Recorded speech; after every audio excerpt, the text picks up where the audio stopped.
একটা কেছো দাদার মতো কখন কোথায় আছেন ধরতে পারবেন না। এই দেখবেন মমতার সঙ্গে বৈঠক শেষে অখিলেশ্বরণে, সেখান থেকে রাহুল গান্ধী। ভোটের ঠিক আগে অকল্পনীয় ইউটার্ন, মোদির সঙ্গে এক মঞ্চে।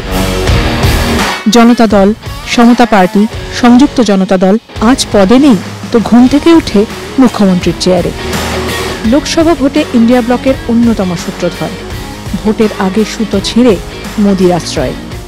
आज देश भर में 400 से भी ज्यादा सीट जीते और आदरणीय नरेंद्र मोदी जी फिर मुख्यमंत्री बने, फिर मुख्यमंत्री बने, फिर मुख्यमंत्री बने।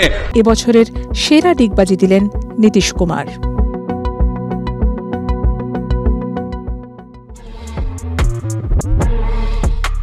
শিক্ষা দুর্নীতি মামলায় ঢাকি শুদ্ধ বিসর্জন দিতে চেয়েছিলেন গান্ধী না গডসে, এই প্রশ্নে তিনি থতমত। ভোটের আগে বিচারপতির জোব্বা খুলে গেরুয়া পোশাক পরে নেন শ্রী অভিজিৎ গঙ্গোপাধ্যায়। মুখে বলেও ডায়মন্ড হারবারে বিজেপির প্রার্থী হননি বা দল করেনি, তমলুক থেকে জিতে সংসদে গিয়েছেন। সেখানেও স্টুপিড বলে বিতর্কে। এক দেশ এক ভোট বিল পেশে বিজেপির হুইপ, ফ্লাইট মিস করে সংসদে অনুপস্থিত। বকে দিয়েছে মোদির টিম।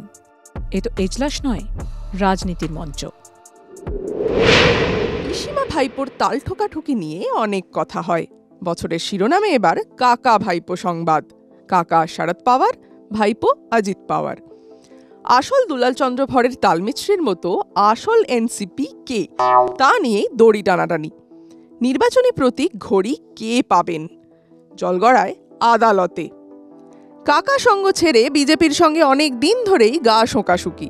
ভোটে জিতে মহারাষ্ট্রের উপমুখ্যমন্ত্রী হয়েছেন অজিত।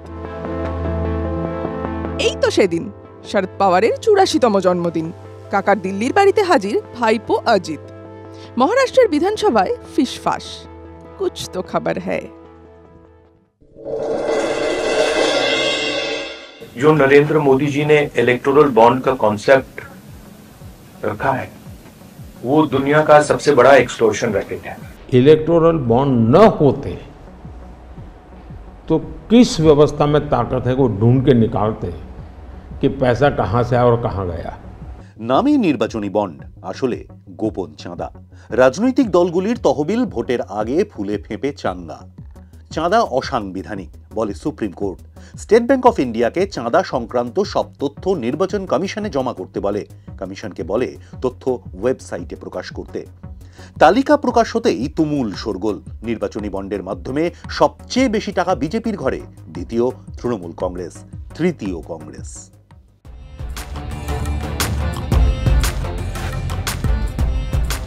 দিল্লি নয়, এ লাড্ডু তিরুপতির, যাকে বলে প্রসাদম, আর তাতেই নাকি মেশানো হচ্ছে পশুর চর্বি। এ কি অলক্ষণে কথা! ভগবানের প্রসাদে পশুর চর্বি, চারিদিকে ঢি ঢি। অন্ধ্রের মুখ্যমন্ত্রী চন্দ্রবাবু নাইডুর দাবি ঘিরে তুমুল বিতর্ক, জল গড়ায় সুপ্রিম কোর্টে। অভিযোগের যথেষ্ট প্রমাণ না থাকায় চন্দ্রবাবুকে ধমকে দেয় আদালত। দেবতা ও রাজনীতি একসঙ্গে না জড়াতে নির্দেশ। মেডিকেল প্রবেশিকা নিট এর প্রশ্ন ফাঁস, অভিযোগ ঘিরে তুলকালাম। পরীক্ষার ফল বেরোতে বিতর্কের শুরু। বেশ কয়েকজন পরীক্ষার্থীর অস্বাভাবিক বেশি নম্বর, ১৩,০০০ পরীক্ষার্থীকে বাড়তি নম্বর। এই দুই বিতর্কে দেশের বিভিন্ন এলাকায় বিক্ষোভ। ১৫০০ পরীক্ষার্থীকে ফের পরীক্ষায় বসার নির্দেশ দেয় আদালত। তবে নতুন করে পরীক্ষার দাবি খারিজ হয়।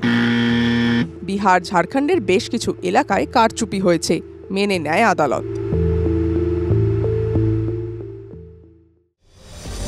सांसद श्रीमती महुआ मित्रा का आचरण अनैतिक और संसद सदस्य के रूप में अशोभनीय है, इसलिए संकल्प करती है कि उन्हें लोकसभा की सदस्यता से निष्कासित कर दिया जाए।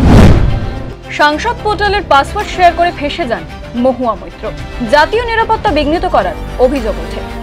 দুবাই শিল্পপতি দর্শন হীরানন্দানির ইন্টারনেট প্রোটোকল অ্যাড্রেস থেকে ৪৭ বার লগ ইন করা হয় মহুয়ার সংসদ পোর্টালে। হারে করে ওঠে বিজেপি। প্রশ্নের বিনিময়ে ঘুষ নেওয়ার অভিযোগ ওঠে মহুয়ার বিরুদ্ধে। মহুয়ার সাংসদ পদ কেড়ে নেওয়া হয়। আত্মপক্ষ সমর্থনের নানান সুযোগ দিয়ে গণতন্ত্রকে হত্যা করা হয়েছে, আমি সেটাকে ধিক্কার জানাই। নেপথ্যে নাকি মহুয়ার বিশেষ প্রাক্তন বন্ধু জয় আর আদানি গোষ্ঠী। মহুয়া আর আদানির সম্পর্ক আদায় কাজকলায় কিনা? ফলো করুন আনন্দবাজার অনলাইন।